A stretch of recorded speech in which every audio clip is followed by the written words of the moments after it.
Pinalaki siyang parang sandata, sinanay na sumunod, tinuruan mabuhay ng walang pagmamahal. Pero paano kung ang dugong dumadaloy sa kanya ay hindi kailanman isinilang para lumuhod?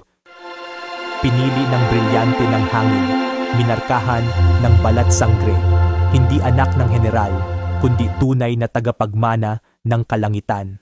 Kung gusto mong malaman kung paano magigising ang kapangyarihan ng hangin at kung anong kapalaran ang naghihintay sa kanya, i-like ang video, mag-subscribe sa channel at samahan kami hanggang sa huling bugso ng hangin. Nang isilang ni Reyna Amihan ang kanyang lihim na anak, alam niyang hindi maaaring manatili ang sanggol sa ilalim ng kanyang pangalan.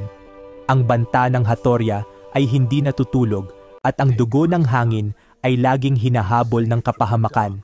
Kaya't ipinagkatiwala niya ang sanggol sa isang matandang tagalundag, inutusang ilayo ito sa mata ng mundo at itago sa kailaliman ng kagubatan. Ngunit hindi umabot sa hantungan ang tagalundag. Sa gitna ng paglalakbay, sinalakay sila ng mabangis na nilalang. Sa kaguluhan, nabitawan ang duyan. Tinangay ito ng agos ng ilog, sinabayan ng malamig na hangin hanggang mapadpad sa lupain ng Mineave. Doon natagpuan ang sanggol ni Zaur, isang mandirigma ng Mineave. Nakita niya ang bata na tila balot ng bughaw na liwanag, hinahaplos ng hanging hindi likas sa karaniwang nilalang. Hindi niya alam kung ito'y anak ng diwata o bunga ng sumpa, ngunit malinaw sa kanya na ang batang iyon ay hindi pangkaraniwan. Dahil sa kanyang ugnayan kay General Olgana, dinala niya ang sanggol sa babae. Tinanggap ni Olgana ang bata hindi dahil sa awa o pagmamahal, kundi dahil sa nakita niyang lakas. Sa kanyang paningin, ang bata ay isang sandata, isang bagay na maaaring hubugin at pakinabangan. Pinangalanan siyang Dea at mula noon ay lumaki siya sa ilalim ng kamay ni Olgana bilang anak sa pangalan, ngunit mandirigma sa katotohanan. Sabay ng kanyang paglaki ay ang pag-usbong ng kapangyarihang hindi niya maipaliwanag. Isang lakas na sumusunod sa kanyang damdamin, isang hanging tumutugon sa kanyang hininga. Napansin ito ni Olgana at hindi niya nagustuhan ang impluwensya ng pagmamahal sa bata. Para sa kanya, ang lambing ay kahinaan. Ang mandirigma, ayon sa kanyang paniniwala, ay hinuhubog sa utos at dugo. Nang mapagtanto ng inainahan ni Tera ang panganib, binalak niyang iligtas sina Dea at Tera mula kay Olgana. Ngunit nabigo ang pagtatangka. Sa harap mismo ng dalawang bata, pinaslang ni Olgana ang babaeng nagbigay sa kanila ng pagkalinga. Sa sandaling iyon, may isang bagay na tuluyang nagising kay Dea, isang galit na hindi pa niya nararanasan kailanman. Matapos ang trahedya, nanatili si Dea bilang isa sa pinakamatapat na mandirigma ng Mineave, ngunit ang kanyang loob ay wasak. Habang umiiyak si Tera at humihingi ng hustisya, hinarap ni Dea si Olgana. Ang kanyang tinig ay nanginginig sa galit at kirot habang ipinahayag niyang siya mismo ang tatapos sa babaeng pumatay sa nag-iisang taong nagmahal sa kanila. Hindi na tinag si Olgana. Para sa kanya, iyon ang tunay na aral ng pagiging mandirigma, ang pagpili kung sino ang mahalaga at kung sino ang dapat isakripisyo. Sa sandaling iyon, pinakawalan ni Dea ang kapangyarihang matagal niyang kinikimkim. Sa isang ihip ng napakalakas na hangin, pinana niya si Olgana at tuluyang pinaslang ang babaeng tumuring sa kanya bilang sandata, hindi bilang anak. Doon nagsimula ang tunay na bagyo ng kanyang kapalaran. Pagkaraan ng lahat, bumalik sila sa Lireo, hindi bilang mga bayani, kundi bilang mga nilalang na wasak ang puso at pagkatao. Sa gitna ng paghihinagpis ni Dea, lumitaw ang isang matandang tagalundag na tila sumusunod sa huni ng hangin. Lumuhod ito sa kanyang harapan at nagsabing panahon na upang malaman niya ang katotohanan. Tinanggihan ni Dea ang alok. Ayaw na niyang makarinig ng panibagong lihim. Ngunit hinawakan ng tagalundag ang kanyang kamay at sa isang iglap ay dinampot sila ng hangin. Dinala sila pababa sa pinakailalim ng Lireo isang lugar na hindi naaabot ng diwata, ng sangre o ng reyna. Tanging ang hangin at ang tagalundag lamang ang may kakayahang makarating doon. Sa kaibuturan ng lugar na iyon, lumitaw ang bughaw na liwanag mula sa Devas.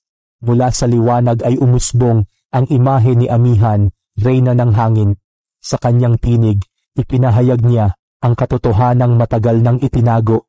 Si Dea, ang kanyang anak, ang batang iningatan ng simoy at unos, ang dugong nagmula sa kanya. Nanigas si Dea. Hindi siya makahinga o makakilos. Ang babaeng kanyang pinatay ay hindi niya ina. Ang tunay niyang pamilya ay ang dugong nagmula sa reyna ng hangin. Sa bigat ng katotohanan at ng kasalanang kanyang plasan, lumuhod siya sa harap ng liwanag at umiyak, hindi sa saya, kundi sa pagguho ng buong mundong kanyang kinilala. Sa pagitan ng iyak at galit, sumigaw siya sa hangin at humingi ng gabay, sapagkat wala nang natira sa kanyang dating buhay, at bilang tugon, lumakas ang hangin, hindi bilang galit, kundi bilang yakap.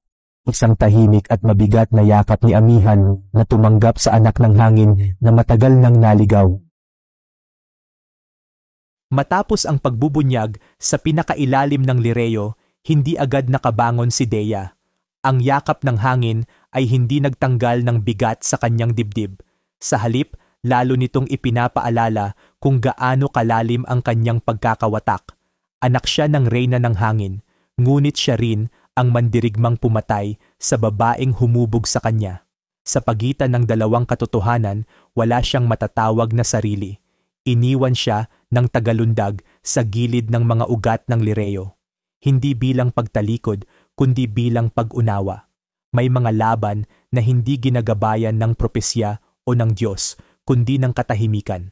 Sa mga sumunod na araw, gumala si Dea sa mga hangganan ng Encantadia. Hindi siya nagbalik sa Mineave at hindi rin siya tinanggap ng Lireo bilang prinsesa. Ang kanyang presensya ay nagdadala ng kakaibang unos. Humahaplos ang hangin, ngunit may kasamang hiwa.